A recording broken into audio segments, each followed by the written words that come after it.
සුබ දවසක් පුංචිලා හැමෝටම ඔන්න මං අදත් අරන් ආවා දැනුමට අත්තරක් YouTube channel එකත් එක්ක. එදා මම කියලා දුන්නා අපේ සිරුර හඳුනා ගනිමු පාඩම. මම හිතනවා ඒ පාඩමෙන් ඔයාලට අමතර දැනුමක් එන්න ඇති කියලා. ඉතින් ඔයාලගේ දැනුම තවත් වර්ධනය කරන්න අද මං අරන් ආවා අම්ල හා බස්න පාඩම. අම්ල කියන්නේ ඇඹුල් රසිත දේවල්. අපි අම්ල වලට උදාහරණ වශයෙන් දෙහි, සියඹලා, ගොරකා හඳුනන්න පුළුවන්. ඒ අම්ල ද්‍රව්‍ය අපි භාවිතා කරන්නේ නිවසේදී. එතකොට බස්ම කියන්නේ milk of magnesia, ආප සෝඩා, භස්ම වලට උදාහරණයි. අපි භස්මත් එදිනෙදා ජීවිතයේදී නැත්තම් නිවසේදී භාවිතා කරනවා.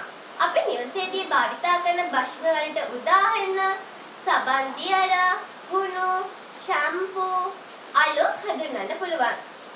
උදාසීන කියන්නේ අම්ල, භස්ම දෙකටම අදාළ නොවන දේවල්. උදාසීන වලට උදාහරණ වශයෙන් ජලය, සීනි, ලුණු, භූමිතෙල්, පෙට්‍රල් හඳුන්වන්න පුළුවන්. අපි පාසල් විද්‍යාගාරයේදී අම්ල භාවිතා කරනවා. ඒවට උදාහරණ වශයෙන් සල්ෆියුරික් අම්ලය, නයිට්‍රික් අම්ලය හඳුන්වන්න පුළුවන්. ඒ වගේම අපි විද්‍යාගාරයේදී භස්මත් භාවිතා කරනවා. අපි පාසල් විද්‍යාගාරයේදී භාවිතා කරන භස්ම වලට උදාහරණ වශයෙන් sodium hydroxide, calcium hydroxide, potassium hydroxide හඳුන්වන්න පුළුවන්. අපි මේ එක් අම්ල, භස්ම, උදාසීන හඳුනා ගන්න දර්ශක භාවිතා කරනවා.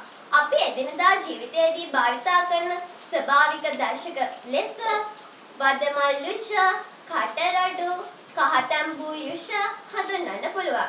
ඒ වගේම පාසල් විද්‍යාගාරයේදී අපි අම්ල, භස්ම, උදාසීන ද්‍රව්‍ය හඳුනා ගන්න විවිධ දර්ශක යොදා ගන්නවා. අපි පාසල් විද්‍යාගාරයේදී යොදා ගන්නා විවිධ දර්ශක වලට උදාහරණ වශයෙන් මිතයිල් ඔරෙන්ජ්, ෆිනොප්තලීන්, pH කඩදාසි, රතු ලිට්මස්, නිල් ලිට්මස් හඳුන්වන්න පුළුවන්.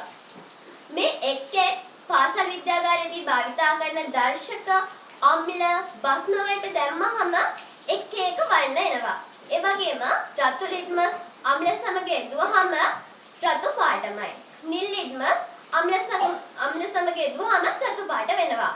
රතු ලිට්මස් භස්ම සමග යෙදුවහම නිල් පාටයි. නිල් ලිට්මස් අම්ල සමග යෙදුවහම නිල් පාටයි. ඒ වගේම pH කඩදාසි අම්ල සමග කහ, තැඹිලි, රතු වර්ණ ගැන්වෙනවා. pH කඩදාසි භස්ම සමග තද නිල්, තද කොළ, දම් පැහැට ගැස්සෙනවා. එතකොට මිතයිල් ඔරෙන්ජ් අම්ල සමග කහ වර්ණයත් මිතයිල් ඔරෙන්ජ් භස්ම සමග තැඹිලි වර්ණයකටත් හැරෙනවා. ෆිනොප්තලීන් අම්ල සමග අවර්ණයි. ඒ වගේම ෆිනොප්තලීන් භස්ම සමග රෝස පැහැට ගැන්වෙනවා. මේ ෆිනොප්තලීන් අපි නිකම් එදිනෙදා ජීවිතයේදී භාවිතා කරද්දී සුදු පැහැ ගන්නවා. ඉතින් අම්ල සමගයි භස්ම සමගයි අද මගේ පාඩම අවසන් වෙනවා. ඉතින් මගේ පාඩමෙන් ඔයාලට මොකක් හරි දැනුමක් ගන්න ඇති කියලා මම හිතනවා. ඊළඟ දවසේ මම ලස්සන පාඩමක් අරන් එන්නම් ඔයාලත් සමග.